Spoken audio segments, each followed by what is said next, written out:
Hey, tonight we're diving into the fascinating world of the Nubian Black Pharaohs, rulers who turned the tables on one of history's greatest empires. But before you get comfortable, take a moment to like the video and subscribe, but only if you genuinely enjoy what I do here. And let me know in the comments where you're tuning in from and what time it is for you. It's always fascinating to see who's joining us from around the world.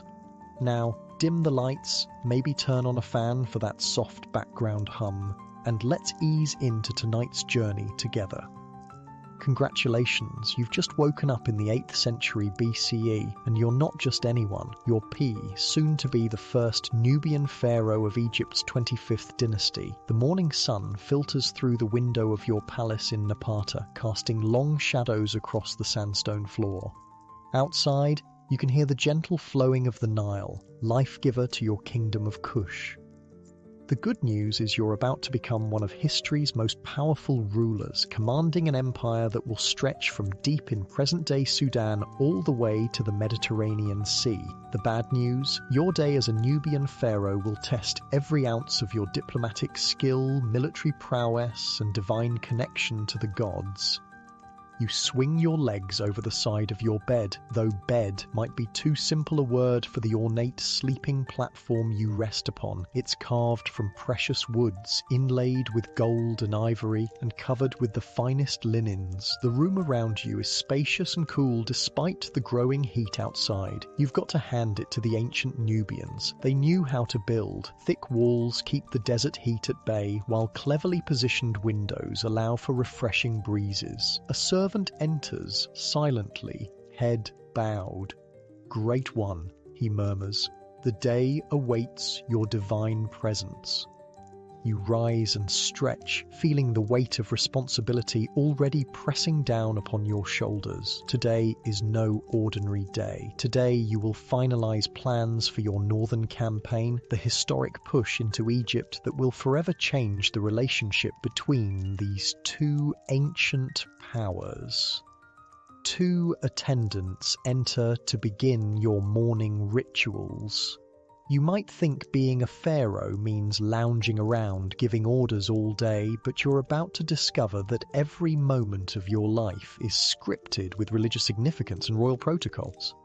First comes the purification. Water from the Nile, considered sacred, is brought in a golden basin. As it's poured over your hands, prayers are spoken to Amun-Ra, the great god your people have worshipped for generations. The Nubians have long revered Amun-Ra, the same deity the Egyptians worship at Karnak. This shared religion will be crucial in your coming conquest. You're not just invading Egypt, you see yourself as restoring proper worship and order to a land that has fallen into chaos. Next, your body is rubbed with oils and perfumes made from ingredients sourced from throughout Africa and beyond. Some of these scented oils come from as far away as Lebanon and Greece, testament to the extensive trade networks your kingdom maintains. The palace attendants work in silence, their hands practiced and efficient. The finest oils are reserved for you alone. One tiny vial might cost what a common farmer earns in a year. Then comes your clothing, and you'd better get used to the heavy regalia of kingship. A simple white kilt of the finest linen forms the base of your outfit. Over this goes a broad, colourful sash that wraps around your waist and hangs down in front. This isn't just any fabric, it's intricately decorated with patterns that signify your royal status. Gold sandals adorn your feet, and heavy gold collars, armbands, and bracelets are placed on your body. Each piece of jewelry isn't simply decorative.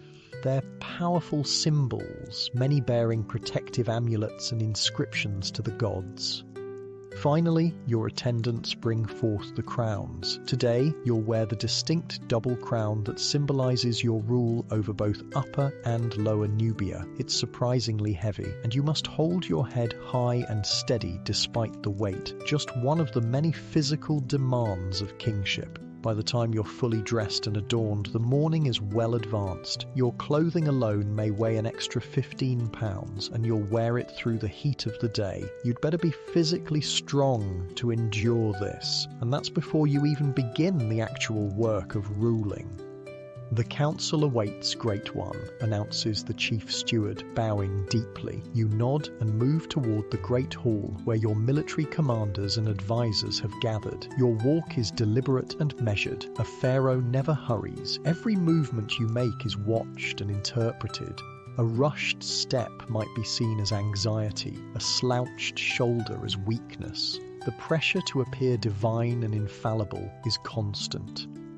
The great hall falls silent as you enter. Stone columns soar overhead, their capitals carved to resemble the open papyrus plants that grow along the Nile. Light streams in from high windows, illuminating the vibrant paintings that adorn the walls, scenes of your ancestors communing with the gods, leading victories in battle and bringing prosperity to the land. Your advisors prostrate themselves as you take your seat on the throne. The throne itself is another work of art, carved from ebony and overlaid with gold, its arms ending in lion heads, symbols of royal power and protection.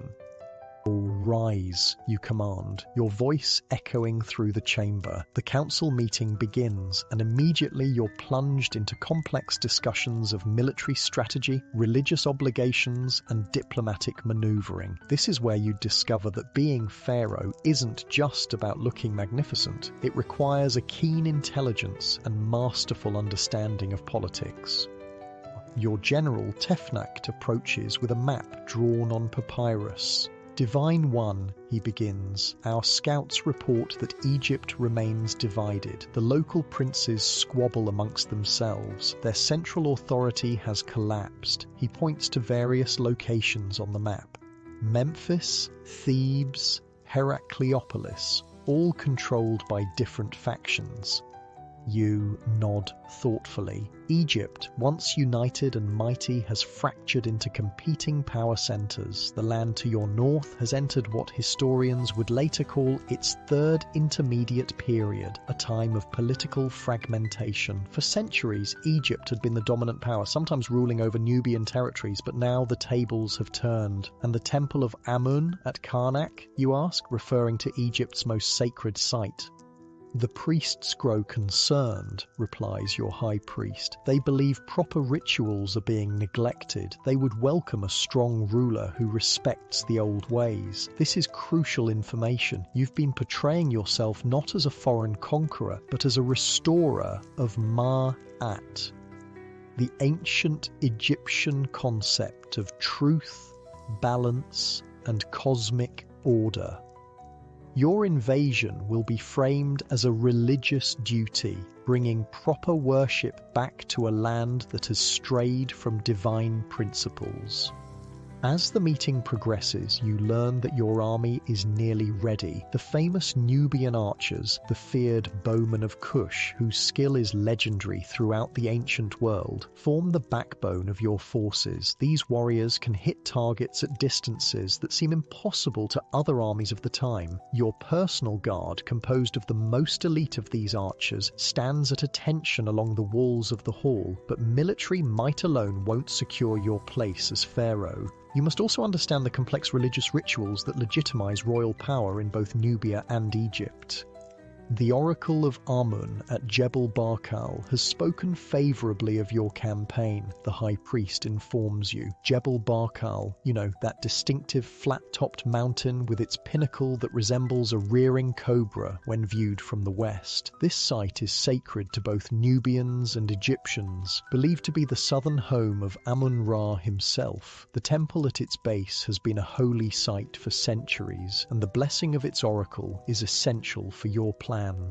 When do we march north, you ask your generals?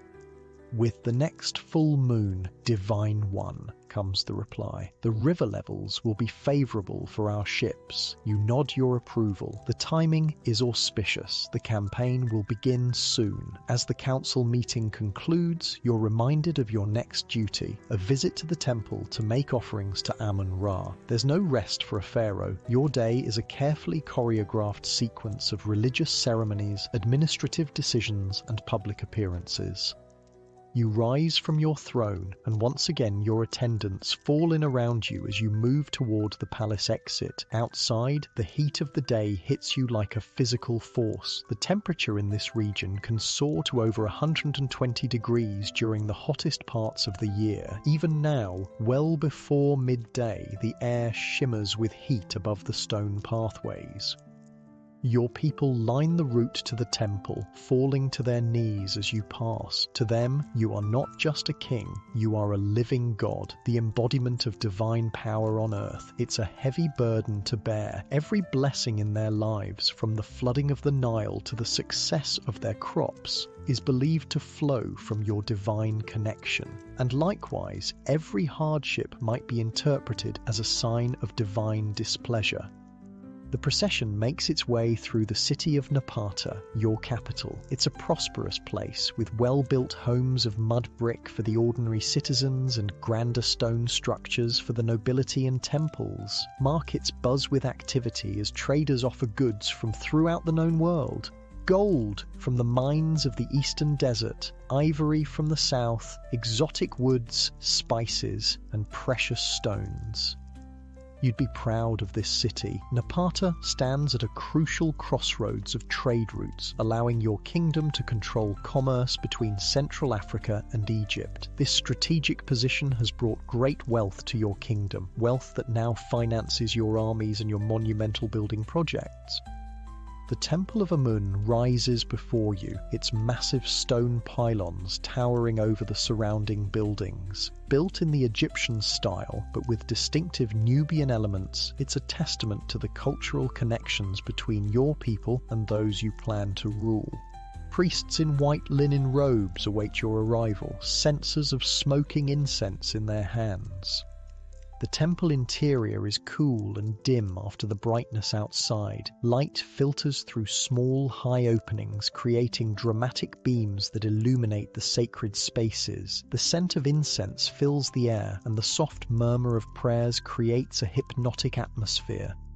Here, in the inner sanctuary where only you and the highest priests may enter, stands the sacred bark of Amun, a model boat in which the god's spirit resides. You perform the rituals exactly as tradition demands, making offerings of food, wine, and precious items.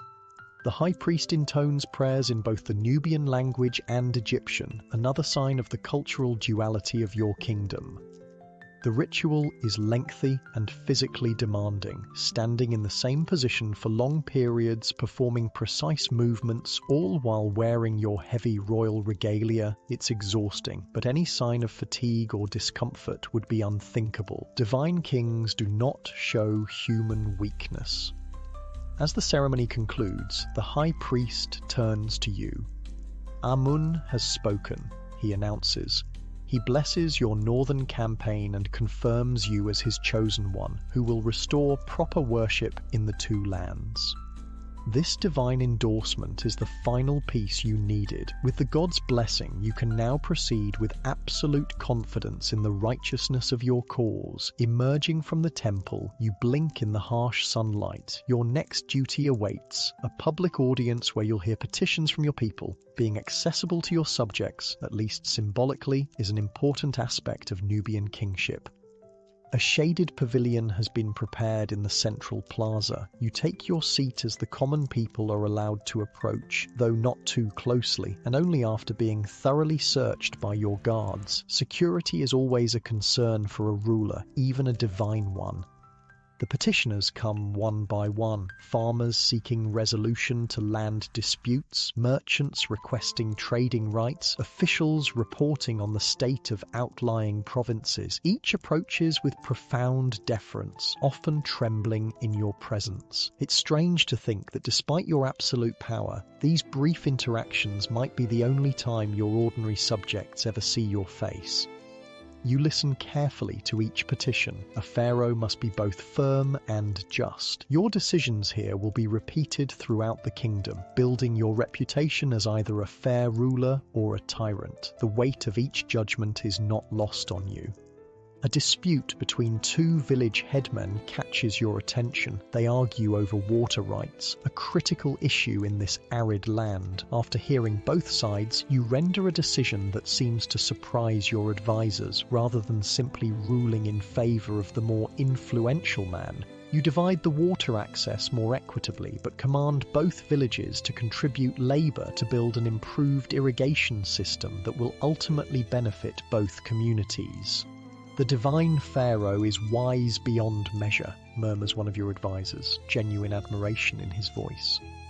You allow yourself a slight smile. This is the kind of practical wisdom that has helped your kingdom prosper. While the Egyptians to the north have been fractured by internal conflicts, your Nubian state has remained stable and increasingly powerful. By now, the heat of the day has reached its peak. Even with servants waving ostrich feather fans to create a breeze, the temperature is nearly unbearable. A lesser person might retire to rest during these hottest hours, but a pharaoh's duties never cease.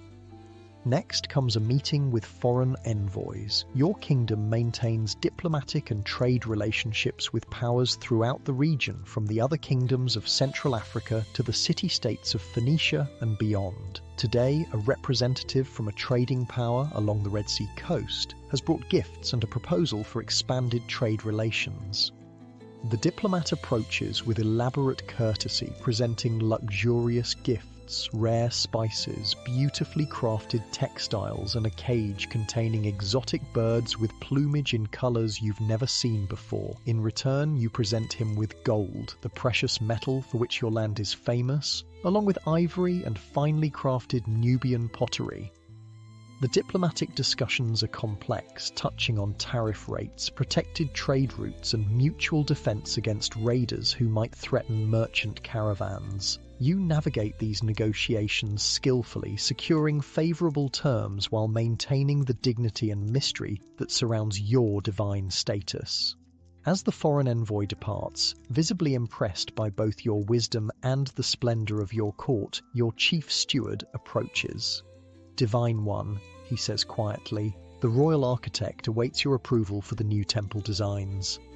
You suppress a sigh. The administrative demands of kingship are endless. Now you must review plans for the monumental buildings that will cement your legacy. These structures will stand for thousands of years, telling future generations of your power and your devotion to the gods.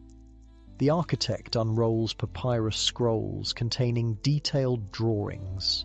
The proposed temple complex is ambitious. Massive pylons, columned halls, sanctuaries, and accompanying structures that will require years to complete, and the labor of thousands. The central sanctuary will align perfectly with the rising sun on the day of your coronation, Great One, the architect explains, pointing to the precisely calculated orientations. You study the plans carefully. Such monuments are not merely displays of royal ego. They're essential expressions of cosmic order. Through these buildings, you create earthly reflections of the divine realm, establishing harmony between humans and gods. After making several refinements to the designs, you give your approval. Work will begin immediately, another step in your grand vision for a unified empire stretching from deep in Africa to the Mediterranean Sea. By now, the day is waning. The setting sun casts a golden light across your city, but your duties are far from complete. A final war council awaits, where you'll review the detailed plans for your northern campaign. Your generals have gathered in a secure chamber, with guards posted to prevent any possibility of spies overhearing your military strategies. Maps are spread across a large stone table, marked with the positions of your forces and the known locations of potential Egyptian resistance. "We will sail north with the main force," explains your commander, tracing the course of the Nile. "Smaller units will move by land to secure key positions along the way. Our intelligence suggests the Egyptian forces are divided and unprepared for a coordinated attack." You listen intently, asking pointed questions about supply lines, the loyalty of potential allies among the Egyptian nobility, and contingency plans should unexpected resistance arise. Your commanders are impressed by your strategic thinking. You're not just a divine figurehead, but a genuine military leader. The meeting concludes with a solemn ritual. Each of your commanders drinks from a shared cup, symbolizing your united purpose and shared fate. They swear oaths of loyalty, pledging to follow you to victory or death. For Amun-Ra and the divine Pharaoh, they proclaim in unison, their voices echoing off the stone walls. As the war council disperses, you're finally able to retire to your private chambers. Attendants remove your heavy crown and ceremonial garments, replacing them with lighter robes for the evening. They bring food, a lavish meal of roasted meats, fresh fruits, bread, and wine, all tested by food tasters before reaching your table. Despite the luxury surrounding you, you eat moderately. A clear head is essential for the challenges ahead. As you dine, scribes read to you from reports and historical texts, information you need to absorb before tomorrow's duties begin anew. Finally, as night fully envelops your palace, you have a rare moment of solitude. Standing on your private balcony, you look out over your sleeping capital. In the distance, the Nile gleams silver in the moonlight, the same river that flows through the heart of Egypt, the land you will soon claim as your own. You think about the weight of history pressing upon your shoulders. For centuries, Egypt dominated Nubia. Now you will reverse that dynamic, leading a Nubian dynasty to rule over a unified empire. It's a moment that will be remembered for thousands of years, though not always as accurately as you might hope. Future civilizations will sometimes forget that your kingdom was every bit as sophisticated and cultured as Egypt. They'll overlook the fact that Nubia had its own ancient traditions, writing systems and impressive civilization independent of Egyptian influence. But you don't know this yet. Right now you're focused on the immense task before you. As you finally prepare for sleep, ritual prayers are spoken, protective amulets placed beside your bed. Even your rest is surrounded by ceremony and divine significance. You close your eyes, knowing that tomorrow will bring another day of relentless duties, complex decisions, and preparations for the campaign that will make you the first Nubian pharaoh of Egypt's 25th dynasty, a remarkable moment when the traditional power dynamic between two ancient civilizations was dramatically reversed. Your last thought before drifting into sleep is that perhaps the most challenging aspect of being a Nubian pharaoh isn't the physical demands or the constant ceremonies, it's the sheer weight of destiny. You stand at a pivotal moment in history, and the decisions you make will echo through the centuries. The gentle sound of the night breeze rustling through palm trees outside your window gradually fades as sleep overtakes you. Tomorrow, your journey to change the course of history continues.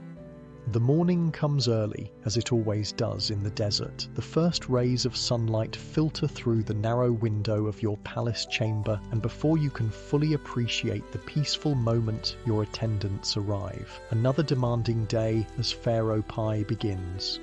Today is different though. Today marks the beginning of your historic northern campaign. The invasion of Egypt. Your armies have assembled, your ships are prepared, and the oracles have given favourable omens. It's time to change the course of history. You rise and undergo the same elaborate morning rituals as before: purification with sacred water, anointing with oils, dressing in royal regalia. But today your attendants add something special: the armour and weapons befitting a warrior king. A finely crafted breastplate of bronze scales sewn onto leather is placed over your royal garments. Your sword, its hilt inlaid with gold and ivory, is ceremonially presented to you. May Amun guide your blade, intones the high priest, bowing deeply. You step outside your palace to review your assembled forces. The sight is truly impressive. Thousands of warriors stretching as far as the eye can see. The famous Nubian archers form the elite units, their powerful bows nearly as tall as a man. These renowned bowmen are feared throughout the ancient world for their accuracy and the tremendous force of their shots, capable of penetrating armor at distances that seem impossible. The soldiers have prepared themselves spiritually as well as militarily. Many have purified themselves in the Nile, following ancient traditions. They wear amulets for divine protection and have painted their bodies with symbols sacred to various gods. Some units carry standards topped with divine emblems: the falcon of Horus, the ram's head of Amun. Great One, your general approaches. The fleet awaits your command. You nod and make your way to the river, where a fleet of ships is ready to transport your army northward. Your royal barge is a marvel of craftsmanship, its hull painted with protective eyes to guide it safely through the cataracts, its cabin decorated with gold and precious materials. As you board, musicians play triumphant melodies on flutes and drums. Priests burn incense and recite prayers for a successful campaign. The atmosphere is one of solemn determination mixed with religious fervor. This is not merely a military conquest, it's a divine mission to restore proper order and worship to a land that has fallen into chaos.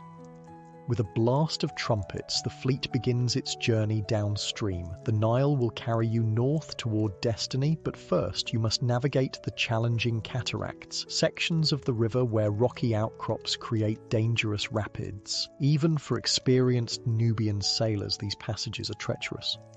As your fleet approaches the first cataract, the crew springs into action. Some ships must be partially unloaded and dragged through shallow channels. Others navigate narrow passages between jagged rocks where a moment's inattention could mean destruction. You watch from your royal barge as your captains demonstrate their remarkable skill, guiding the vessels through the churning waters. The Egyptians believe these cataracts protect them from southern invasion, remarks your advisor. They think no large army could successfully navigate these waters. You smile slightly. Then they will be surprised. Days pass as your fleet makes its way northward. The landscape gradually changes. The narrow strip of fertile land along the Nile widens. Settlements become more frequent. You're entering the territory of Upper Egypt. The first test of your campaign comes at Elephantine, the traditional border between Nubia and Egypt. Here, a small garrison of Egyptian soldiers has prepared defences. They clearly weren't expecting an army of your size, but they stand their ground, loyal to their local ruler. You could easily overwhelm them with your superior numbers, but instead you try diplomacy first, a decision that will become characteristic of your conquest strategy. Tell them this, you instruct your herald. I come not to destroy, but to restore Mayat, divine order. Those who recognize me as the chosen of Amun will be treated with honor. Those who resist will face the consequences. The garrison commander requests time to consult with his superiors. You grant this reasonable request, showing restraint that impresses even your own generals. By the following morning, the Elephantine garrison has agreed to submit to your authority. Your first victory is achieved without bloodshed. This pattern repeats as you move further into Egyptian territory. Some cities surrender immediately upon seeing your overwhelming force. Others require demonstrations of your military might before yielding. You're careful to treat respectfully those who submit, allowing local officials to retain their positions if they swear loyalty to you. But those who resist stubbornly face the full might of your army. At Thebes, the spiritual capital of Egypt, you encounter a more complex situation. The city is controlled by priests of Amun who have been growing concerned about the diminishing respect for traditional religion shown by the competing princes of northern Egypt. You send emissaries to the high priest of Amun at Karnak, explaining that you come as a champion of proper worship and divine order. This message resonates with the priests, who have heard of your devotion to Amun and your magnificent temple building at Napata. The high priest himself comes to meet your ship as it docks at Thebes. He bows, not prostrating himself as your Nubian subjects would, but showing genuine respect. The oracle has spoken, he tells you. Amun welcomes his son from the south. This religious endorsement is perhaps more valuable than a military victory. With the blessing of Karnak's priests, your legitimacy as a potential ruler of Egypt is significantly enhanced. You make lavish offerings at the temple of Amun, demonstrating your piety and reinforcing your claim to be the god's chosen representative. For several days, you remain in Thebes, participating in religious ceremonies and meeting with local nobles. The city's residents watch you with curiosity. Many have never seen a Nubian up close, let alone one claiming pharaonic authority. You're conscious of their scrutiny and ensure that every public appearance showcases both your regal bearing and your respect for Egyptian traditions. They seem surprised that we are civilized, observes one of your Nubian commanders dryly. Let them be surprised, you reply. Soon they will understand that our civilization is as ancient and sophisticated as their own. With Thebes secured through diplomacy and religious alignment, you continue northward. The next major challenge awaits at Hermopolis, a significant city controlled by a prince named Namlot. Unlike the priests of Thebes, Namlot has no intention of surrendering his authority without a fight. The siege of Hermopolis tests your military leadership. For days, your forces surround the city, cutting off supplies while your engineers prepare siege equipment. Your archers keep the defenders pinned down, unable to effectively man their walls. Finally, recognizing the inevitability of defeat, Namlot sends a messenger requesting terms. You enter the captured city with restraint, preventing your soldiers from looting or harming civilians. This clemency makes an impression. You're demonstrating that your rule will bring stability, not destruction. In Namlot's palace, you discover an impressive collection of horses. You've always had a special affection for these animals, considering them noble creatures worthy of respect. When you learn that Namlot's horses have been neglected during the siege, given inadequate water and food, you're genuinely angered. One of the few times your royal composure cracks. You failed to care for these innocent animals, you demand of Namlot. This shows a flaw in your character more concerning than your military resistance.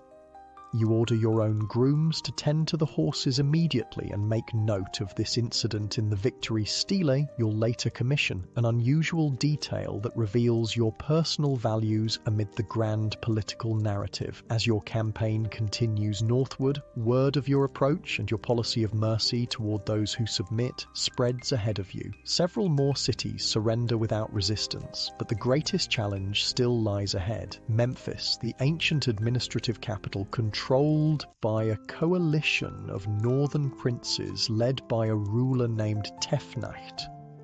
Memphis is heavily fortified, its walls thick and well maintained, its location on the Nile strategically advantageous. A frontal assault would be costly, perhaps impossible, but you've developed a reputation for clever strategy as well as military might. Under cover of darkness, you send a portion of your fleet to approach the city from an unexpected direction. At dawn, your main force begins what appears to be a direct assault on the main gates, but this is merely a diversion. While the defenders focus on repelling this attack, your ships land troops at a less protected section of the city. The battle for Memphis is fierce but relatively brief. Your troops breach the walls and fighting erupts in the streets. You've given strict orders to avoid damaging temples and to spare civilians, but the defending soldiers are shown no such mercy. By midday, the city's defenders have either fallen or surrendered, and you make your triumphal entry into one of Egypt's most ancient and revered cities. Standing in the palace at Memphis, surrounded by the symbols of Egyptian royal power, you've achieved what might have seemed impossible, a Nubian king controlling Egypt's administrative center. But you know that military conquest is only the beginning of the true challenge, governing this vast territory and earning the acceptance of its people. The next days are filled with political maneuvering. You meet with local officials, priests and nobles, assessing who can be trusted in your new administration. You make offerings at Memphis's temples, particularly to Ptah, the city's patron deity. Every public act is calculated to reinforce your legitimacy as pharaoh. Some of the northern princes, including Tefnacht, have fled rather than face your advancing army. You could pursue them, but you make a surprising decision. You send messengers offering reconciliation if they submit to your authority. You'll allow them to maintain control of their territories as vassals if they swear loyalty to you as pharaoh. Is this wise, Divine One? Questions one of your generals. These men will remain threats as long as they live. Perhaps, you acknowledge. But I haven't come to destroy Egypt's governance, only to unite it under proper divine authority. If they accept me as their rightful ruler, I will accept their local administration. This pragmatic approach, unusual for conquering kings of this era, reflects your understanding that Egypt's administrative structure is too complex to simply replace with your own officials. Better to incorporate the existing system under your supreme authority than to dismantle it entirely.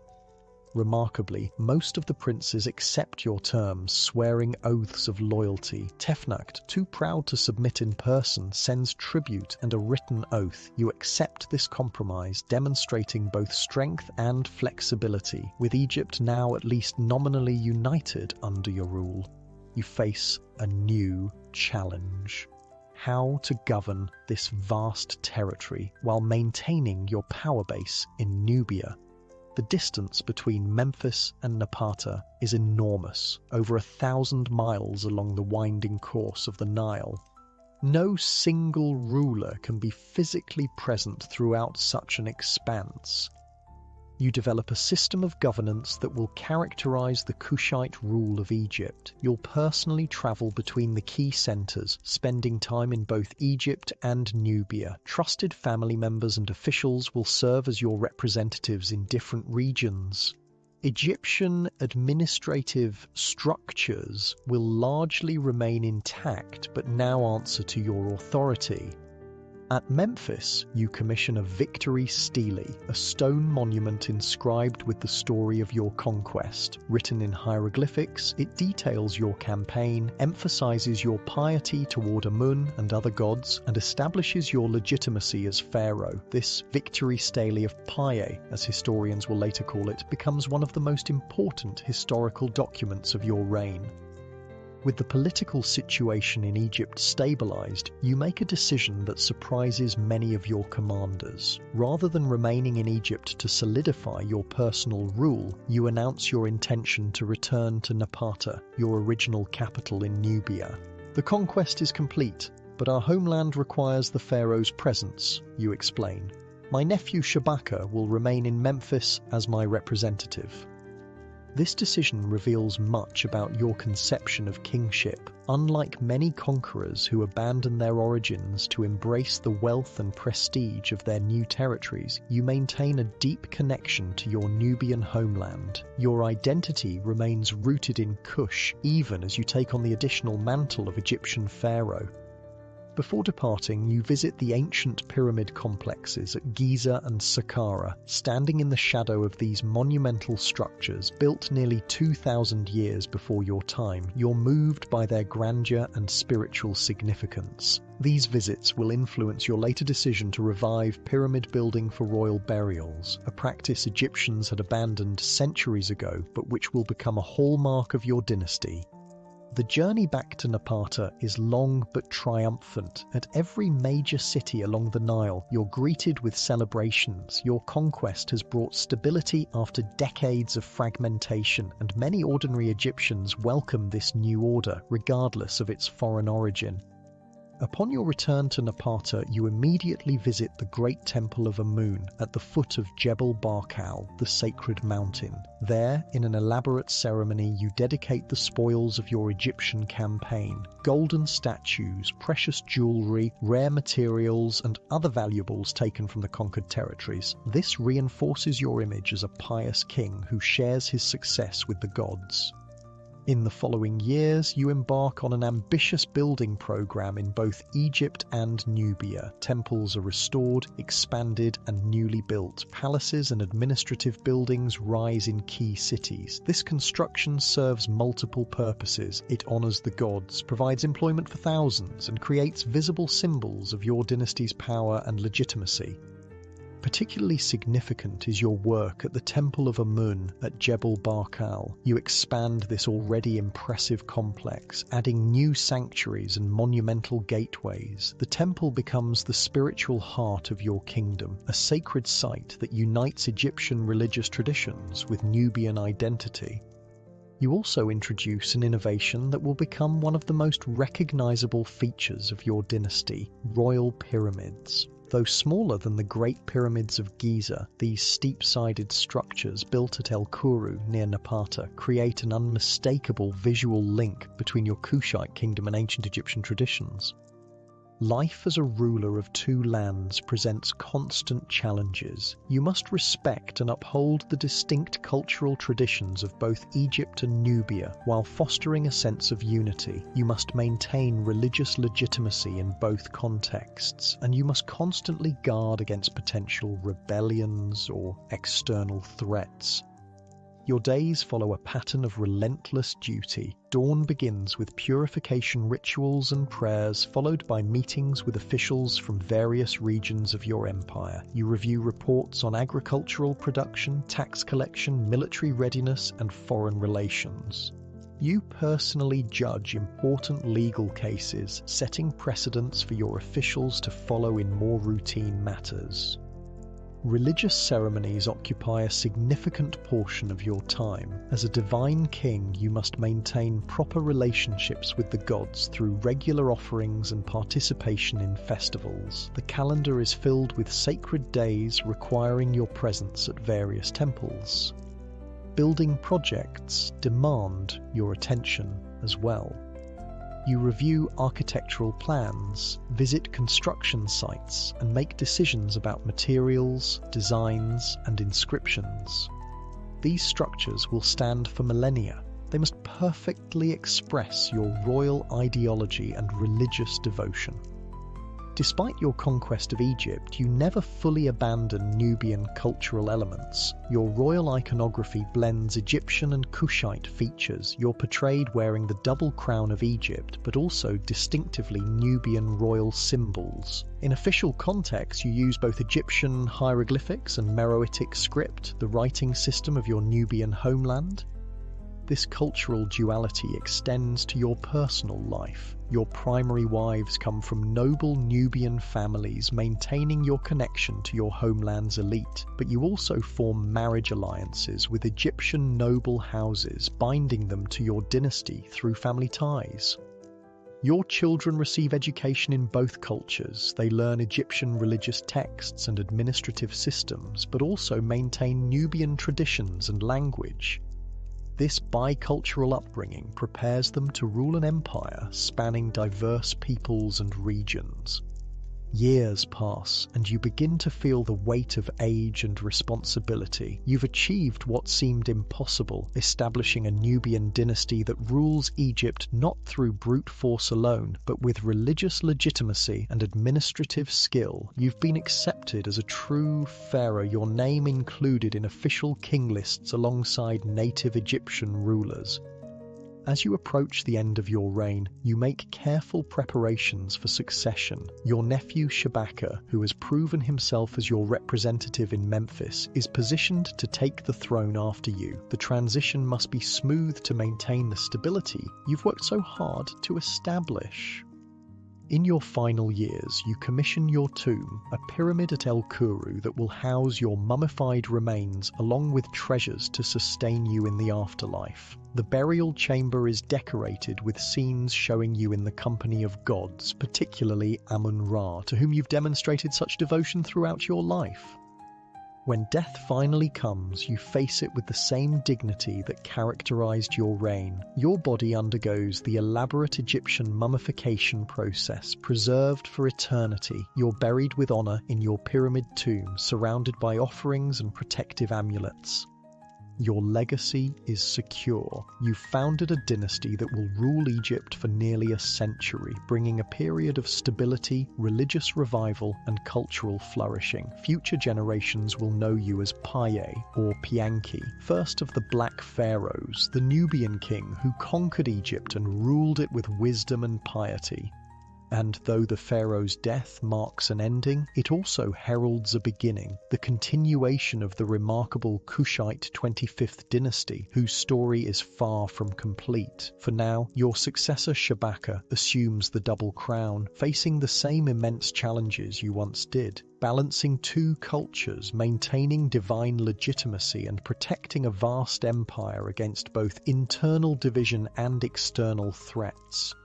Imagine now that you are Shabaka, nephew of the great Piye and the new pharaoh of the 25th dynasty. The weight of the double crown sits heavily upon your head as you contemplate the vast empire you've inherited, stretching from deep in Nubia all the way to the Mediterranean Sea.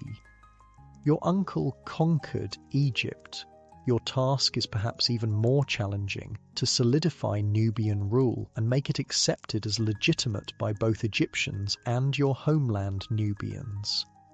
The morning sun streams through the columns of your palace in Memphis. Unlike your uncle who returned to Napata after the conquest, you've chosen to make your primary residence here in Egypt's traditional administrative capital. It's a strategic decision. To rule Egypt effectively, you must be present in its heart. Your morning rituals begin, similar to those your uncle experienced, but with subtle differences reflecting your own religious emphasis. You're known for your particular devotion to ancient traditions, seeing yourself as a restorer of Egypt's classical religious practices. This reverence for tradition will become one of the defining characteristics of your reign. As attendants dress you in the regalia of a pharaoh, you mentally prepare for the day's most important event, the unveiling of what future historians will call the Shabaka stone, though you know it simply as a sacred text you've commissioned to be preserved for eternity. Is the temple prepared? You ask your chief priest. Yes, Divine One, he replies with a deep bow. The stone has been placed in the Temple of Ptah as you commanded. This project has been close to your heart, the preservation of an ancient religious text that was deteriorating on an old papyrus. You ordered it carved into black basalt, ensuring it would survive for eternity. The text describes the Memphite theology, explaining how the god Ptah created the world through his heart, understanding, and tongue, speech. It's a profound theological document that connects creation itself to Memphis, the city where you now rule. What you couldn't possibly know is that this stone will survive long after your dynasty falls. Nearly 2,500 years later, it will be discovered by European archaeologists, becoming one of the most important sources for understanding ancient Egyptian religious thought. Your act of preservation will prove more lasting than the military conquests that brought your family to power. After a light breakfast of bread, dates, and watered wine, you proceed to the temple for the dedication ceremony. Your procession through Memphis is an elaborate affair. Guards clear the way, musicians play solemn melodies, and priests carry sacred emblems. The people prostrate themselves as you pass, a living god walking among them.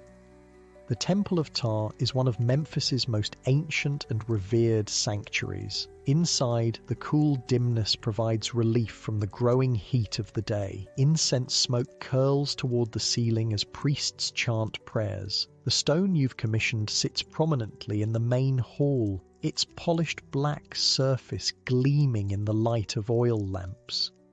The dedication ceremony is lengthy and complex, involving multiple offerings and recitations. You personally read portions of the sacred text aloud, your voice echoing through the temple chambers. By preserving this ancient wisdom, you're making a powerful statement about your reign. You may be Nubian by birth, but you are the true guardian of Egyptian tradition.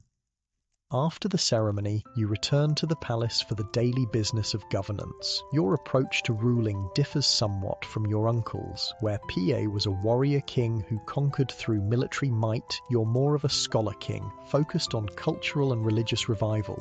Both approaches have their place in securing your dynasty's position. Your officials bring reports from throughout the realm. Tax collection proceeds effectively, ensuring the wealth needed for your building projects and to maintain the army. The Nile flood has been favourable this year, promising good harvests. Local administrators, mostly Egyptians whom you've kept in their positions, report general peace and compliance with your rule. But there are always challenges. A noble from the Delta region has been spreading dissent, questioning whether a Nubian can truly be a legitimate pharaoh. You must decide how to respond. Bring him to Memphis, you command after consideration, not in chains, but with honour. I will show him that I am more devoted to Egyptian traditions than he is himself. This approach typifies your rule, using cultural authority rather than brute force whenever possible. You understand that the Kushite dynasty must earn acceptance through demonstrating its commitment to Egyptian values, particularly religious ones.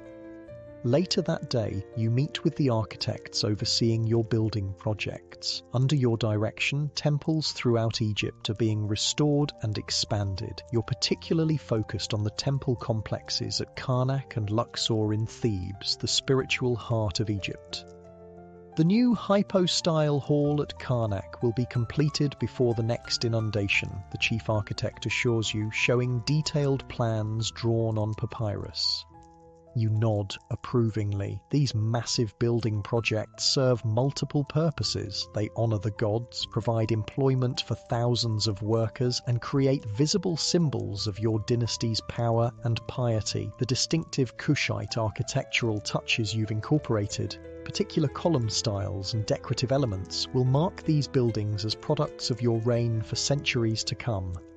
As evening approaches, you're reminded of another crucial aspect of pharaonic duty, family affairs. Your sister Amanirdis has been installed as God's wife of Amun in Thebes, a position of immense religious and political importance. She effectively governs Upper Egypt in your name through this religious office. A messenger has arrived with her reports and requests.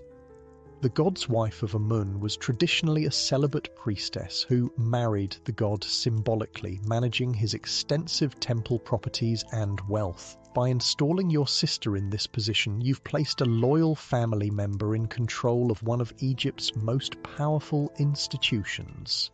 It's a strategy that began with your uncle Pa and continues under your rule. You review Amanirdis's reports with care. She writes of religious ceremonies performed, administrative decisions made, and political situations requiring your awareness. Her position helps ensure that Thebes, always potentially rebellious, remains firmly under Kushite control. As night falls, you finally have a more private meal with your family, your Nubian wife Tebekhenamun, your children, and close relatives who serve in your administration. Here, the formality of court life relaxes somewhat. Conversations switch between the Egyptian language you use for official business and your native Nubian tongue. Your children are growing up between two cultures, educated in both Egyptian and Nubian traditions. They represent the bicultural future you envision for your dynasty. Your oldest son, Shebitku, watches and learns from your example, knowing he will likely inherit the double crown one day. Later, in the relative privacy of your chambers, you review a diplomatic message that arrived earlier from Assyria, the powerful empire expanding from Mesopotamia. Their king Sargon II sends formal greetings, but there's an undercurrent of tension. Assyrian influence is growing in the Levant, the region along the eastern Mediterranean that serves as a buffer between your realm and theirs. We must watch them carefully, you tell your foreign affairs advisor. For now, maintain cordial relations, but strengthen our presence in the Eastern Delta and Sinai. This nascent Assyrian threat will grow in the coming years, eventually becoming the greatest external challenge to Kushite rule in Egypt. But for now, it remains distant, something to monitor rather than fear. Before sleeping, you perform private devotions, praying to Amun-Ra and other deities for guidance and protection. The religious sincerity of the Kushite pharaohs is noteworthy. Your dynasty's legitimacy rests heavily on your role as divine intermediaries chosen by Amun to restore proper worship and cosmic order. As you drift towards sleep, you reflect on your accomplishments and the challenges ahead. Your reign has brought stability and religious revival. You've cemented the legitimacy of Kushite rule through your devotion to Egyptian traditions while maintaining your distinctive Nubian identity. The remarkable Black Pharaoh dynasty that began with your uncle Paye continues to flourish under your guidance. Years pass, and eventually you too must face mortality. When death comes, you're buried with full Egyptian royal honors in a pyramid tomb at El Kuru in your Nubian homeland, continuing the tradition established by Piye. Your nephew Shebitku succeeds you, becoming the third Kushite pharaoh of Egypt's 25th dynasty. Shebitku's reign is relatively brief, but continues the patterns established by you and Paye, maintaining Kushite control over Egypt, supporting religious institutions, and carefully watching the growing Assyrian threat to the northeast. But it's his successor who will truly define the dynasty in both glory and tragedy. Now imagine that you are Taharqa, the fourth ruler of the Kushite dynasty. You ascend to the throne as a young man, energetic and ambitious. Your predecessors conquered Egypt and established Kushite rule. You intend to raise the dynasty to even greater heights. Your coronation takes place at Tanis in the Egyptian Delta, signifying your control over all Egypt from its northernmost regions to the depths of Nubia in the south. The crown placed upon your head represents not just a political office, but a divine role. You are now the living embodiment of Horus, mediator between gods and humans, responsible for maintaining cosmic order. The early years of your reign fulfill your ambitions. You prove to be the greatest builder of the Kushite dynasty, commissioning temples, palaces, and monuments throughout Egypt and Nubia. Your name will be found from the Delta to the fourth cataract of the Nile, inscribed on columns and statues that will stand for millennia. At Karnak, you construct a magnificent colonnade in the temple court with massive columns topped by open papyrus capitals. Though time will eventually leave only one of these columns standing, it will remain an impressive testament to your architectural ambition, towering nearly 70 feet high, covered with exquisite relief carvings. At Jebel Barkal, in your Nubian homeland, you expand the sacred complex dedicated to Amun. The temple of Mut, consort of Amun, is carved directly into the rock face of the sacred mountain. Inside, reliefs show you making offerings to the gods, legitimizing your rule through divine approval. Your building projects extend to practical works as well. You order the construction of new irrigation systems, improving agricultural productivity. Wells are dug in desert regions to support trade routes. These pragmatic improvements benefit ordinary people's lives, while also strengthening your economic and military position. One morning, as you review plans for a new temple at Kawa in Nubia, a messenger arrives with concerning news from the northeast. Divine One, he reports after prostrating himself, Assyrian forces have invaded the Levant in greater numbers than ever before. Several city-states that pay tribute to Egypt have appealed for our protection. This is the moment when external politics will begin to dominate your reign. The Assyrian Empire, based in Mesopotamia, has been expanding westward for decades.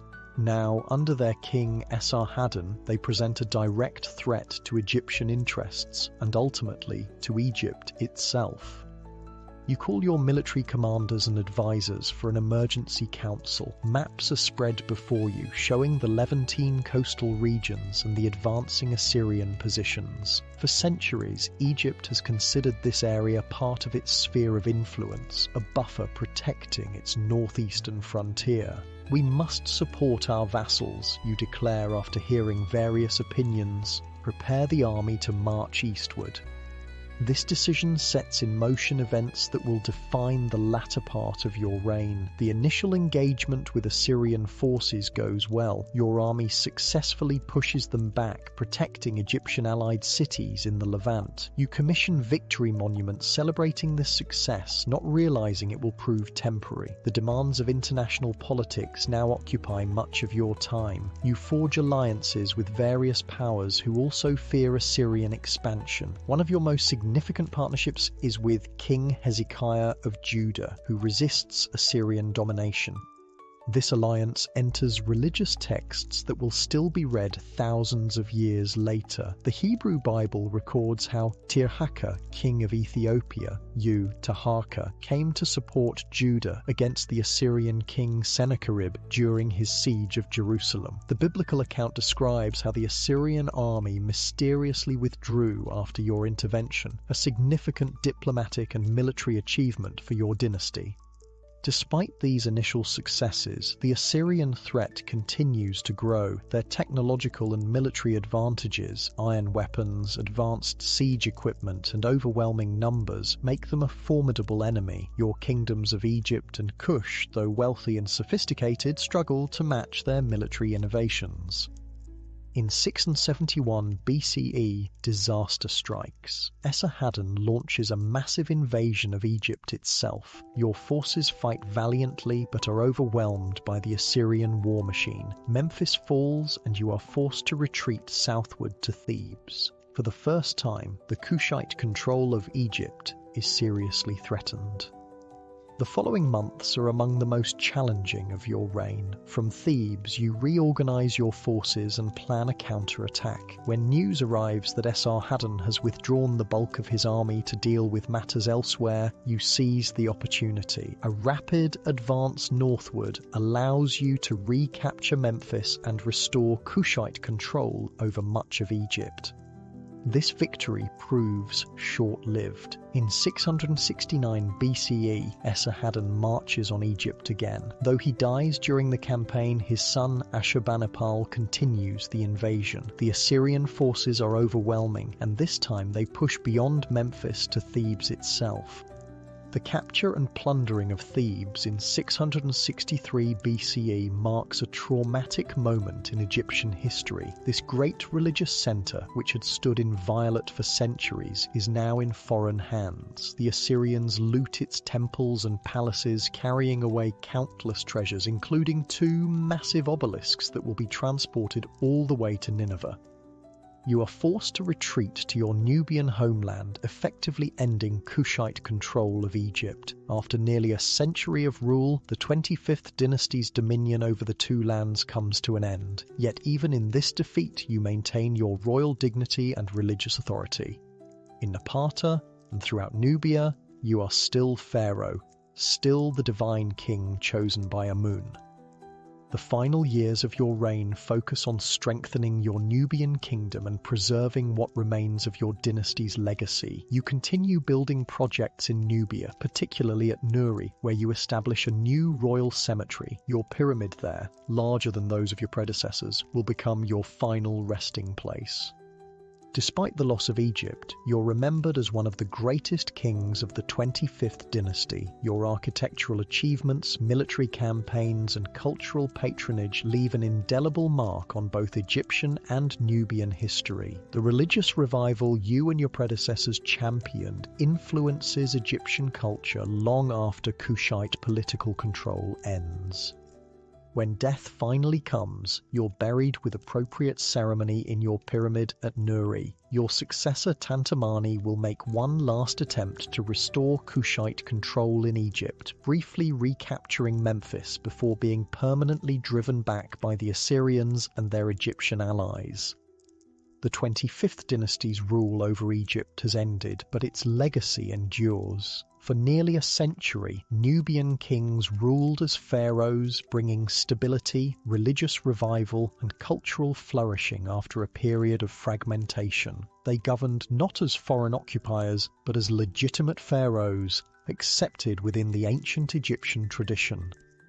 The distinctive artistic style developed during your dynasty, blending Egyptian and Nubian elements, continues to influence creative expression in both regions. The religious texts you preserved, particularly the Memphite theology on the Shabaka stone, ensure that ancient wisdom survives for future generations, and the pyramids you built in Nubia stand as enduring monuments to your dynasty's power and cultural sophistication.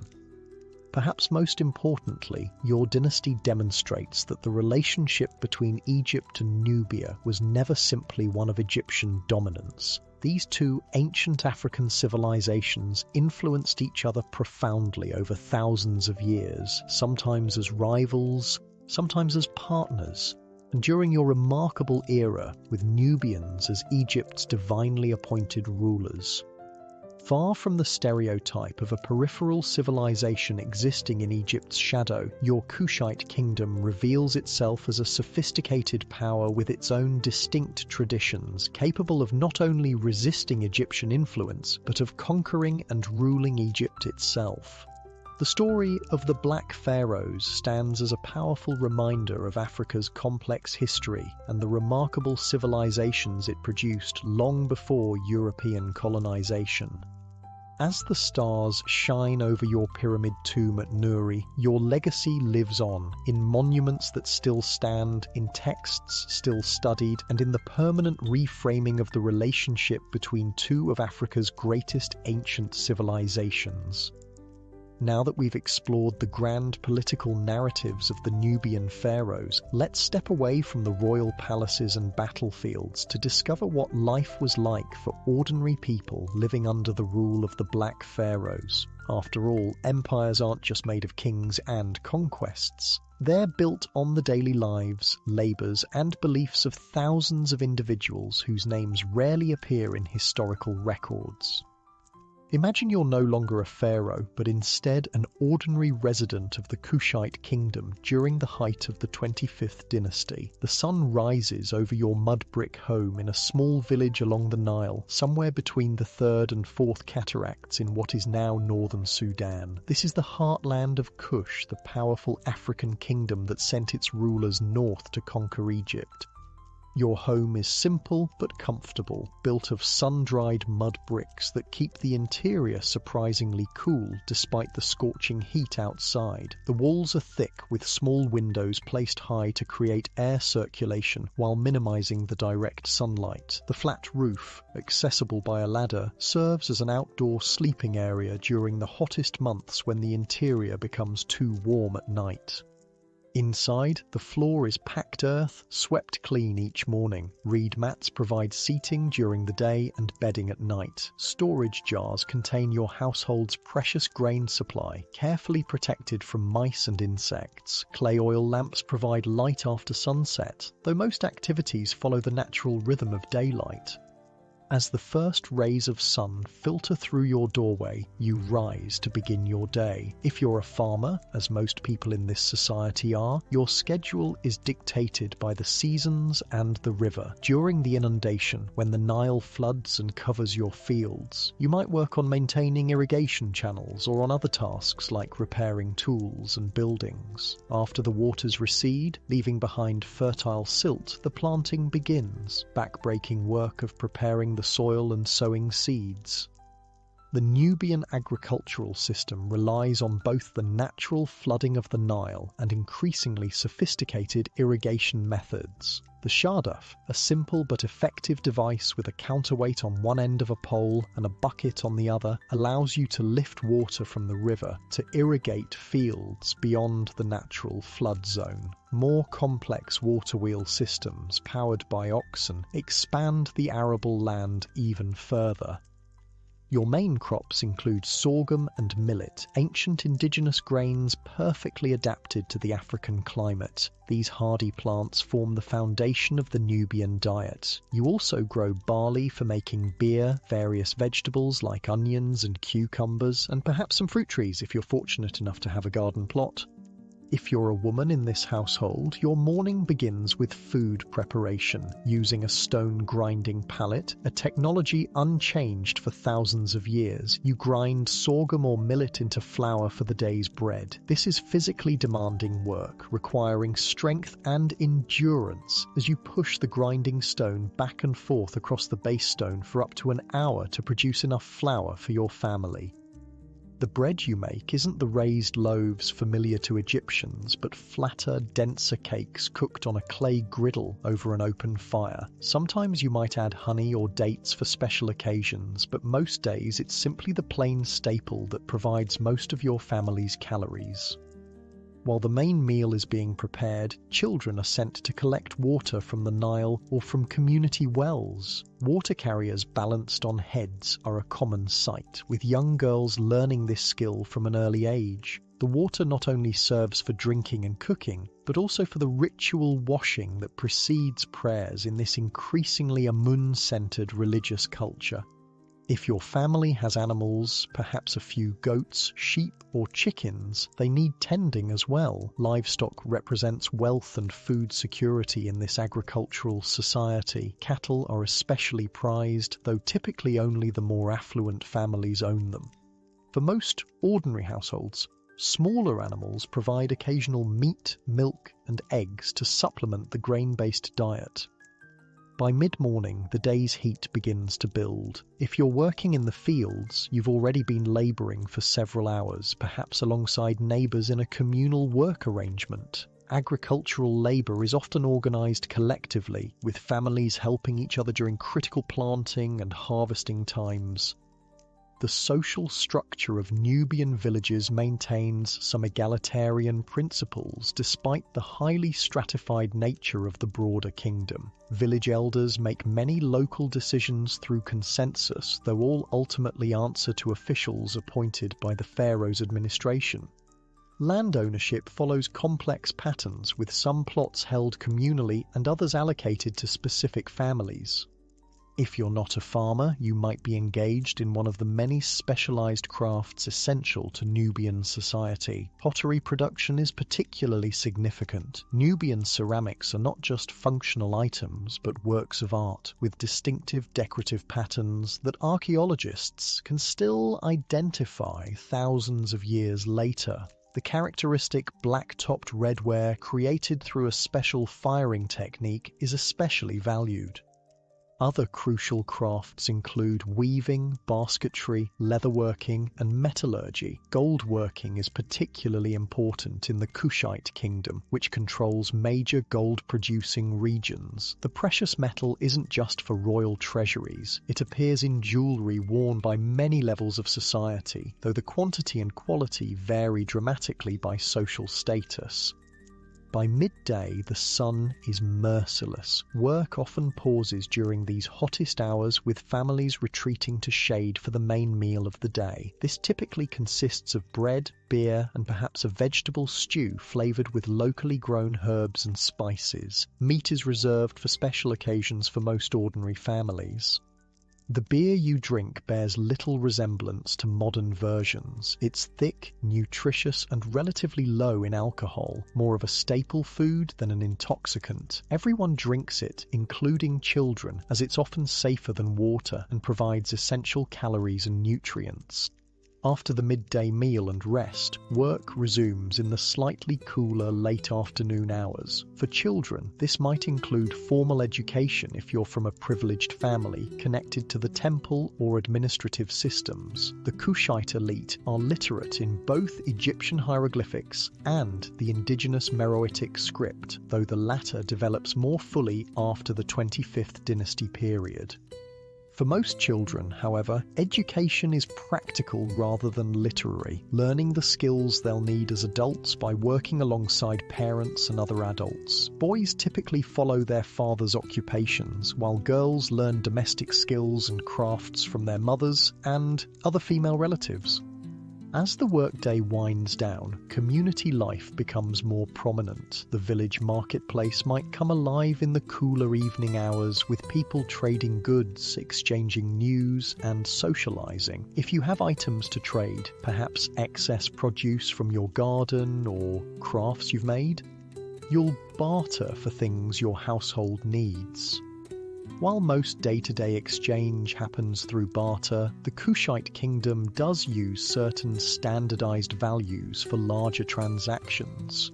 Gold rings of specific weight serve as a form of currency among merchants and for tax payments to royal officials. Speaking of taxes, the pharaoh's presence is felt even in remote villages through the regular collection of a portion of your harvest or production. Royal officials maintain detailed records of what each community owes, with local headmen responsible for ensuring proper payment. These taxes support the court, temples, military, and the massive building projects that characterize the 25th dynasty.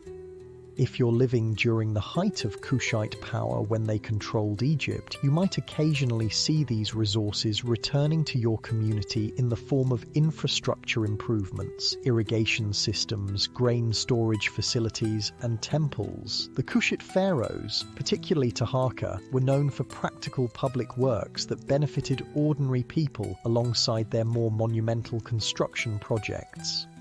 As evening approaches, religious observances become part of many households' routines, while the elaborate ceremonies of the great temples are conducted by professional priests. Family-level worship takes place in homes and local shrines. Small figurines representing deities, Amun-Ra, Isis, Hathor, and others from the Egyptian pantheon, along with indigenous Nubian gods like Apedamak, the lion-headed warrior god, might occupy a special niche in your home. The religious practice of ordinary Nubians during this period represents a fascinating synthesis. While the royal ideology centers heavily on Amun-Ra, everyday spirituality incorporates a broader range of deities and practices. Some elements date back to the indigenous A group and C group cultures of prehistoric Nubia, while others reflect Egyptian influence from centuries of cultural exchange. Protective amulets are commonly worn, especially by children and pregnant women thought to be particularly vulnerable to spiritual dangers. These might be simple clay or stone pendants inscribed with divine symbols, or more elaborate pieces made of faience, a ceramic material with a glassy surface if your family has means. After the evening meal, another round of bread with perhaps some dried fish, lentils, or vegetables, families gather to socialize. Storytelling is an important tradition, with elders passing down historical and mythological narratives that reinforce cultural identity and values. These stories often feature the exploits of kings and gods, but also trickster tales and moral fables that provide entertainment and instruction. Music and dance form another essential aspect of community life. Simple instruments, drums made of pottery or wood covered with animal skin, reed flutes, rattles, and stringed instruments similar to small harps, accompany songs and dances for both ceremonial and recreational purposes. Public performances might mark festivals, weddings, or other significant community events. As the stars appear in the clear desert sky, most village activities wind down. Without artificial lighting, sleep patterns generally follow the natural cycle of daylight. During the hottest seasons, many people sleep on rooftops to catch evening breezes, with entire families spreading reed mats across the flat mud brick surfaces. This cycle of daily life continues with seasonal variations. The agricultural calendar dictates much of the year's rhythm, with intense periods of activity during planting and harvest interspersed with somewhat less demanding seasons. Religious festivals mark important transitions, the beginning of the Nile flood, the harvest, and astronomical events like solstices. If you're living in one of the larger urban centres like Napata rather than a rural village, your daily experience differs significantly. Cities serve as administrative, religious and commercial hubs with more specialised occupations and greater social stratification. Urban dwellers might work as scribes in the royal administration, recording tax collections, inventorying temple property, or drafting correspondence. Others serve as priests in the elaborate temple complexes that form the spiritual centres of Kushite society. Craftspeople in cities often produce more specialised luxury goods for the elite: fine jewellery, decorated weapons, cosmetic items, and elaborate furnishings. The social hierarchy becomes more visible in urban settings. While rural villages maintain certain egalitarian traditions, cities display clear distinctions between the royal court, nobility, priests, merchants, artisans, and labourers. These distinctions manifest in housing, clothing, diet, and access to resources. At the apex of this hierarchy stands the royal court. Life in the palace operates according to elaborate protocols that regulate everything from how one approaches the pharaoh to who may speak in royal councils. The king's daily routine involves numerous ceremonies and religious rituals alongside the practical business of governance. High officials and nobles occupy the next tier, overseeing various aspects of the kingdom's administration. Many hold hereditary positions passed from father to son, creating powerful families whose fortunes are tied to royal favour. Their residences, substantial compounds with multiple rooms around central courtyards, reflect their status, as do their fine linen garments and gold jewellery. Priests constitute another elite group, especially those serving in the main temples dedicated to Amun-Ra. Temple complexes function almost as cities within cities, with their own economies, workshops, and administrative systems. Some priests serve temporarily on a rotating basis, while others hold permanent positions requiring specialized knowledge of rituals and texts. Merchants and skilled artisans form a kind of middle class, particularly in cities along major trade routes. International trade brings valuable goods from throughout Africa, the Mediterranean, and the Near East. Incense from Punt, Somalia, timber from Lebanon, copper from Sinai, exotic animals, and ivory from Central Africa. Controlling this trade brings wealth and influence to certain families and guilds. For urban labourers, construction workers, porters, domestic servants, and others providing essential services, life is more challenging. While not enslaved, though slavery does exist in the Kushite kingdom primarily for captured prisoners of war and their descendants, their economic security depends entirely on continued employment, making them vulnerable to illness or injury. Housing reflects these social distinctions. Elite residences feature multiple rooms around courtyards with plastered and painted walls, decorative elements, and separate spaces for different functions. Middle-class homes are smaller but still subdivided for specialized uses. The urban poor might occupy single-room dwellings in densely packed neighborhoods, sometimes with extended families sharing limited space. Clothing similarly signals social position. The elite wear fine linen garments, often pleated and adorned with colorful borders. Gold jewelry, including heavy collars and bracelets, completes their outfits. Ordinary people make do with simpler linen or cotton clothing, with more modest adornments of beads, faience, or copper. Children often go naked or nearly so until puberty, a practical adaptation to the hot climate. Personal appearance receives careful attention across all social classes. Nubian hairstyles are elaborate and distinctive, with braided patterns that can indicate age, status, and regional identity. Both men and women use oils to protect their skin from the harsh sun and cosmetics for both practical protection and aesthetic enhancement. Kohl, a dark mineral pigment, lines the eyes, helping to reduce glare and prevent eye infections while also being decoratively pleasing.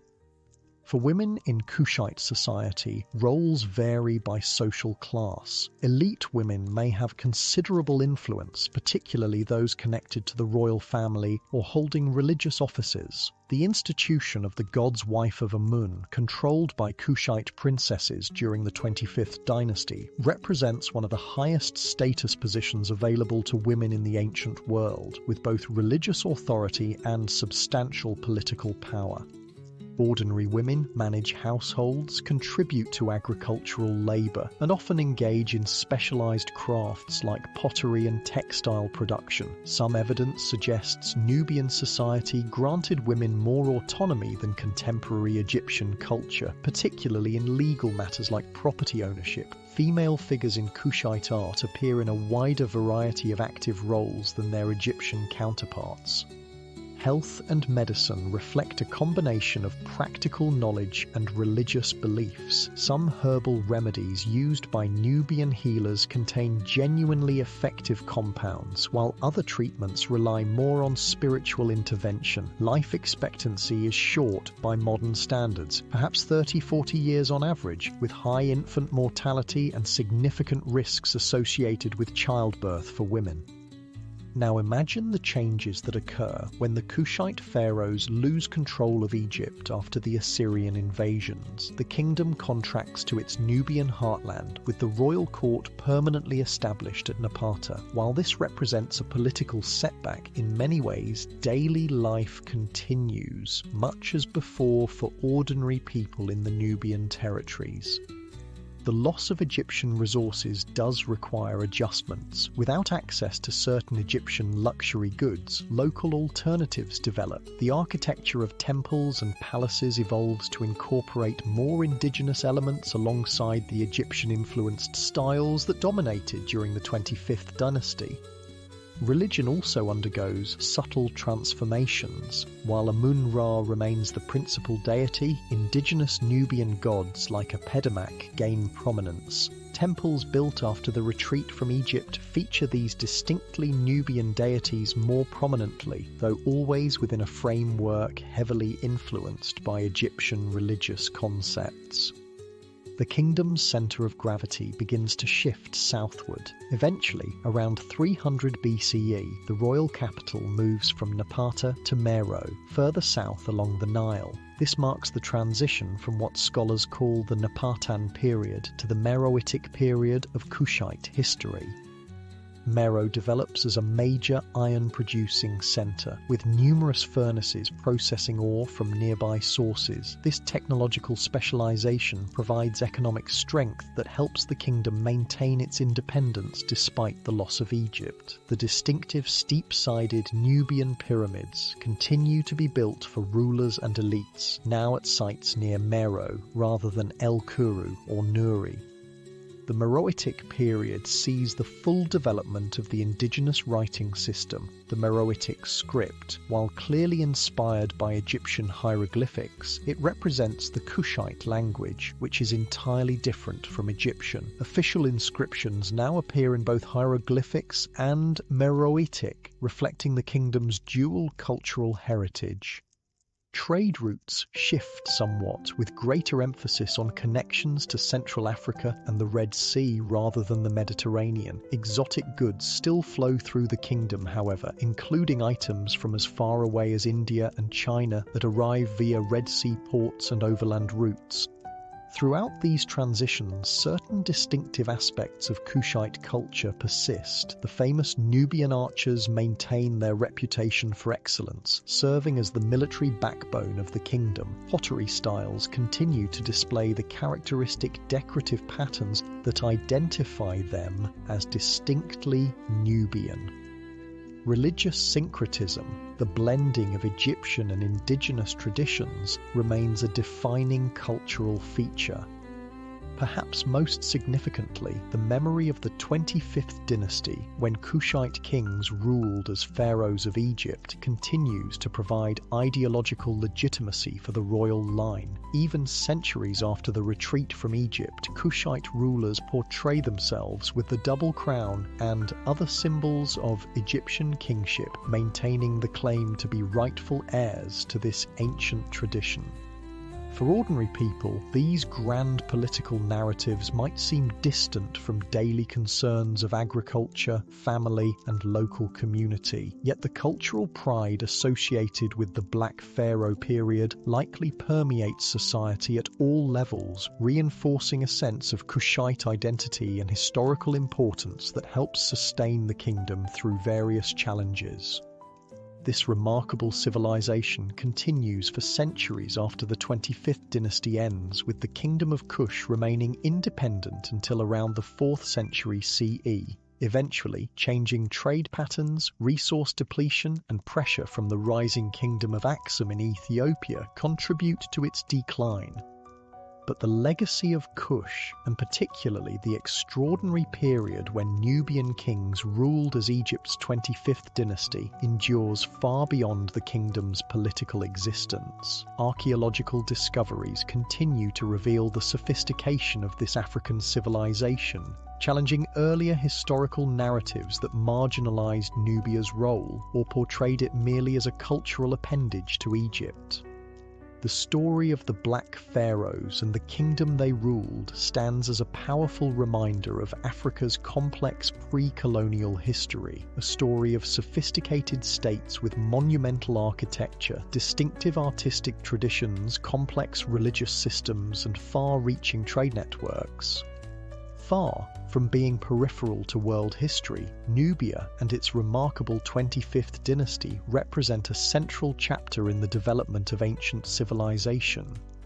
As our journey through the world of the Nubian Black Pharaohs draws to a close, let's explore how this remarkable chapter of history was almost forgotten, then rediscovered, and what it means for our understanding of ancient Africa and world history today. The story of how the Black Pharaohs' legacy survived through millennia is perhaps as fascinating as their reign itself.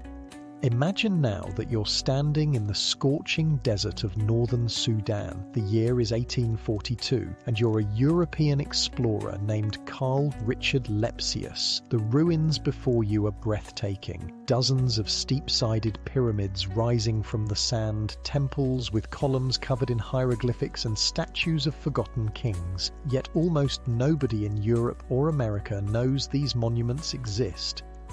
For centuries, Western understanding of ancient history focused almost exclusively on Greece, Rome, and Egypt, largely ignoring the sophisticated civilizations that flourished in Nubia. When Nubia was mentioned at all, it was usually portrayed as a primitive cultural backwater, significant only as Egypt's source of gold and slaves. This narrative was deeply flawed as Lepsius and other early archaeologists were beginning to discover. The pyramids they found at El Kuru, Nuri, and Meroe were not poor imitations of Egyptian monuments, but expressions of a distinct and sophisticated civilization with its own traditions and achievements. The inscriptions they documented revealed kings and queens who had not only ruled Nubia but had conquered and governed Egypt itself as the 25th dynasty. Why had this history been so thoroughly forgotten in Western accounts? Part of the answer lies in ancient politics. When the Assyrians drove the Kushite rulers from Egypt, they attempted to erase evidence of the 25th dynasty, destroying statues and monuments. Later, Egyptian pharaohs of the 26th dynasty continued this process, deliberately damaging or usurping Kushite monuments and inscriptions. But a deeper reason relates to modern prejudices. When European scholars began systematically studying ancient Egypt in the 18th and 19th centuries, many were uncomfortable with evidence of sophisticated black African civilizations that had conquered and ruled Egypt.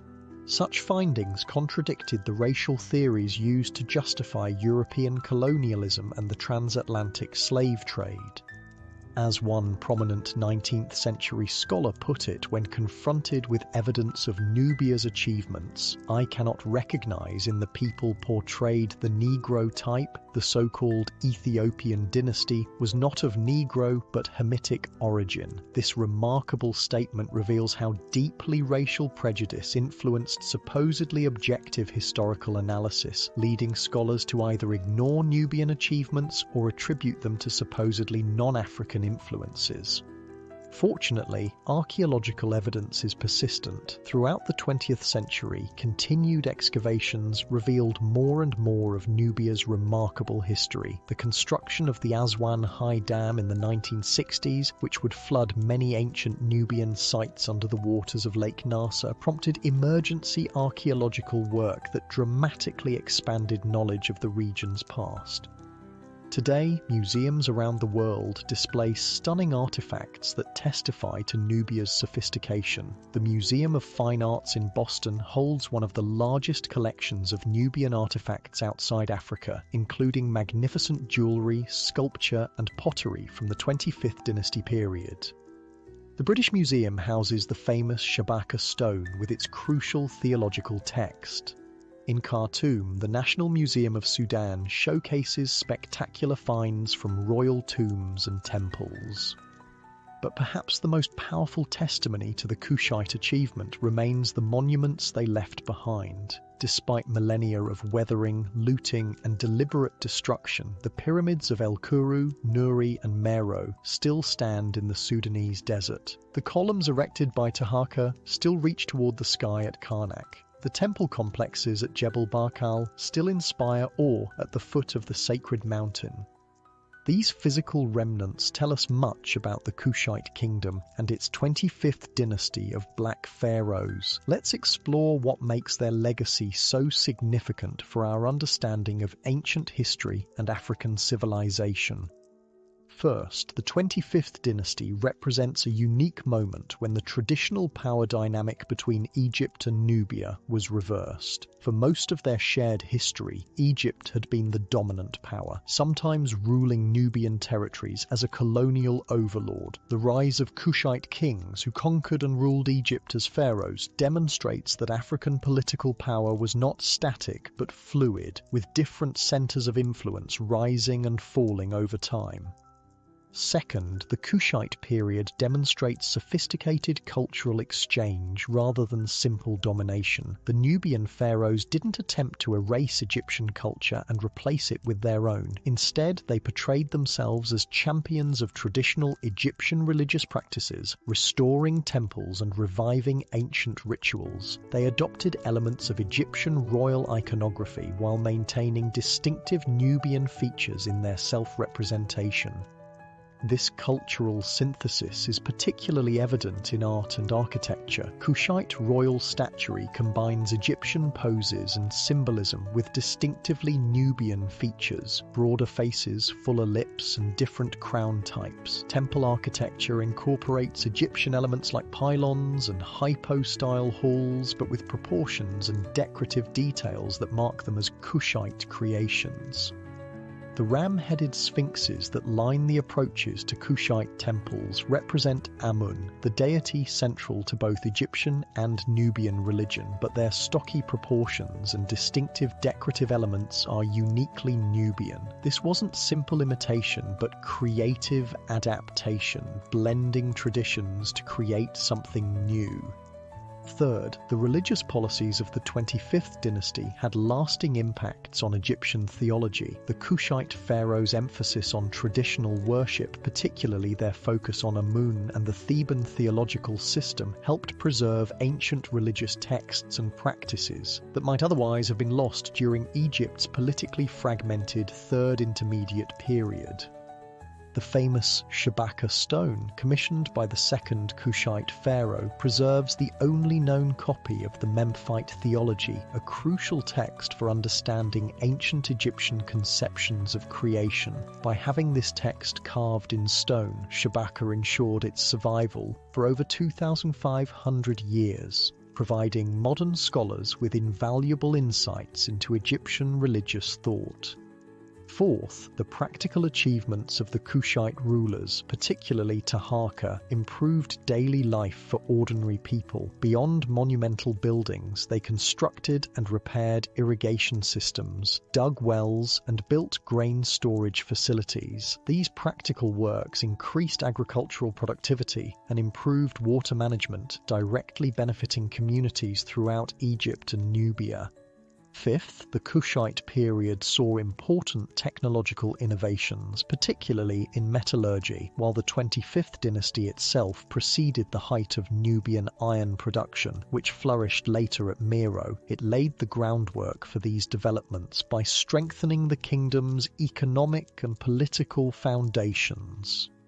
The later Kushite mastery of ironworking, with hundreds of smelting furnaces producing tools and weapons, represents one of Africa's most significant technological achievements.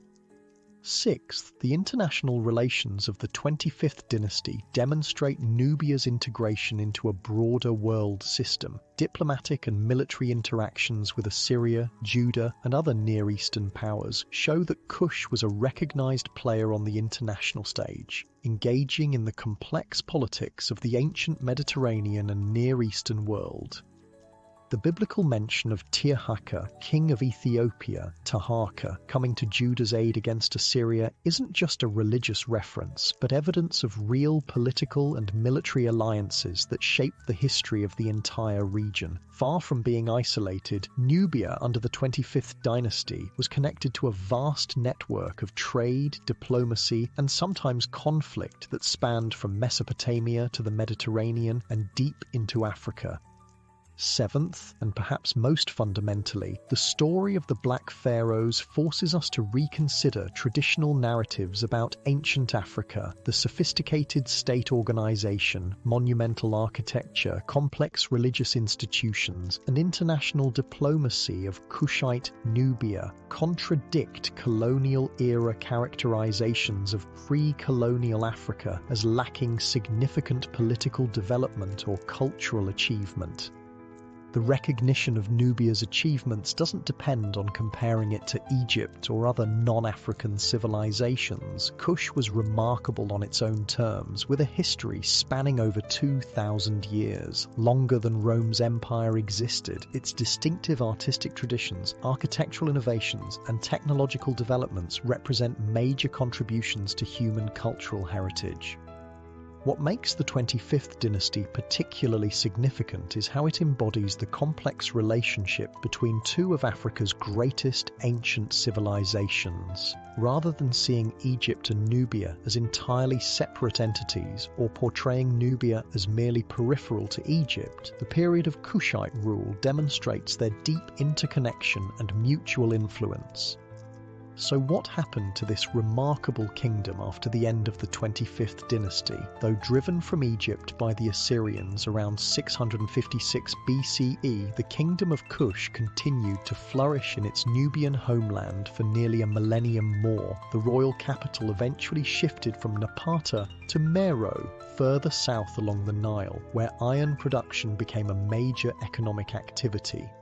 During this Meroitic period, the kingdom maintained many cultural elements established during the 25th dynasty: pyramid burials for rulers, worship of Amun alongside indigenous deities like the lion god Apedamak, and an artistic tradition that blended Egyptian and Nubian elements.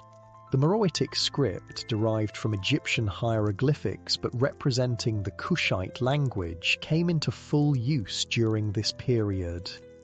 Kushite queens, holding the title Kandake, often rendered as Candace in Greek and Roman sources, gained particular prominence during the later Meroitic period. These powerful women sometimes ruled independently rather than as consorts, leading armies and conducting diplomacy with other powers. One such queen famously negotiated with Augustus Caesar's representatives around 21 BCE, securing favourable terms after military confrontations. The kingdom finally declined in the 4th century CE, weakened by changing trade patterns, environmental degradation from intensive iron production, and pressure from the rising kingdom of Aksum in what is now Ethiopia. Yet even after Kush's political collapse, its cultural influence persisted in the successor Christian kingdoms that emerged in Nubia, which maintained distinctive artistic traditions and architecture influenced by their Kushite heritage. When we look at the broader legacy of the Nubian 25th dynasty and the Kushite civilization it represented, several insights emerge that remain relevant today. First, the story of the Black Pharaohs reminds us that history is rarely simple or linear. Power shifts, cultures blend, and innovations emerge from unexpected places. The traditional narrative of Egypt as the dominant civilization and Nubia as its peripheral neighbor overlooks the complex reality of their relationship, which included periods of Nubian dominance and significant Nubian contributions to shared cultural developments. Second, the rediscovery of Nubia's achievements demonstrates how historical narratives can be shaped by modern prejudices and political agendas. The minimization of Kushite contributions in earlier Western scholarship wasn't accidental, but reflected colonial-era racial theories that were uncomfortable with evidence of sophisticated African civilizations. Recognizing these biases helps us approach historical questions with greater awareness of our own potential blind spots. Third, the cultural synthesis practiced by the Kushite pharaohs offers a model of engagement that neither rejects outside influences nor abandons indigenous traditions. The 25th dynasty rulers adopted elements of Egyptian culture that served their purposes while maintaining distinctly Nubian features in their self-representation and governance. This selective adaptation allowed them to function effectively within Egyptian contexts while preserving their own cultural identity. Fourth, the 25th dynasty's emphasis on restoration and preservation, rebuilding temples, documenting ancient texts, reviving traditional practices, demonstrates an awareness of history's value that resonates with modern concerns about cultural heritage. By consciously positioning themselves as protectors of tradition, the Nubian pharaohs not only legitimized their rule, but also ensured the transmission of knowledge that might otherwise have been lost.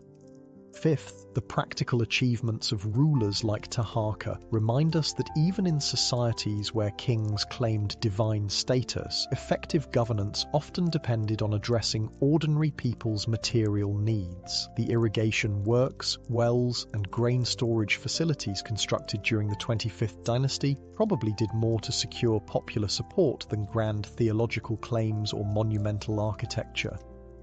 Finally, the story of the Black Pharaohs contributes to a more accurate and nuanced understanding of Africa's pre-colonial past. Rather than treating the continent as a blank space awaiting European discovery or assuming that significant developments must have come from outside, recognition of Nubia's achievements helps restore agency and complexity to African historical narratives. The pyramids rising from the Sudanese desert, the colossal statues of Kushite kings, the temples with their ram-headed sphinxes. These aren't curiosities or footnotes to Egyptian history, but monuments to one of the world's great ancient civilizations. The fact that this history was obscured for so long says more about modern prejudices than about Nubia's actual significance. Today, archaeological work continues in Sudan, with new discoveries regularly expanding our understanding of Kushite civilization. Advanced techniques like satellite imaging, geophysical surveys, and DNA analysis are providing fresh insights into questions that have puzzled researchers for generations. Each finding adds detail to the picture of this remarkable African kingdom and its dynasty of Black Pharaohs. For the people of modern Sudan, this ancient heritage represents an important connection to their past. Despite political difficulties that have sometimes complicated archaeological work and site preservation, many Sudanese take immense pride in their country's role as the homeland of this sophisticated civilization. The pyramids of Meroe appear on Sudanese currency and in tourist promotions, symbols of national identity and historical achievement. In Egypt too, there's growing recognition of the Kushite contribution to the country's long history. The 25th dynasty is now properly included in exhibitions and educational materials about Egypt's pharaonic past, acknowledged as a period of religious revival and cultural flourishing rather than dismissed as a foreign interruption. For the broader world, the story of the Black Pharaohs offers an important correction to simplified narratives about ancient history. It demonstrates Africa's central role in early civilization, reveals the complexity of cross-cultural interactions in the ancient world, and provides a reminder that power and influence have never been confined to a single region or people. As we conclude our journey through the world of the Nubian Black Pharaohs, perhaps the most important takeaway is simply appreciation for human creativity and resilience across time and space. The kings and queens of Kush, the artists who carved their statues, the priests who maintained their temples, the engineers who built their pyramids, and the ordinary people who lived under their rule, all were part of a vibrant civilization that made lasting contributions to human heritage.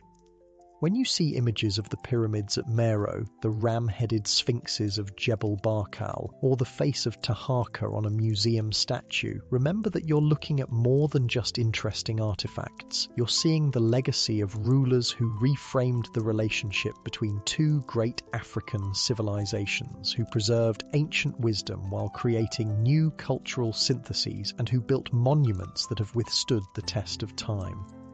The story of the Black Pharaohs reminds us that history's full tapestry includes many threads that conventional narratives have often overlooked. By recovering and appreciating these overlooked stories, we gain a richer, more accurate understanding of our shared human past.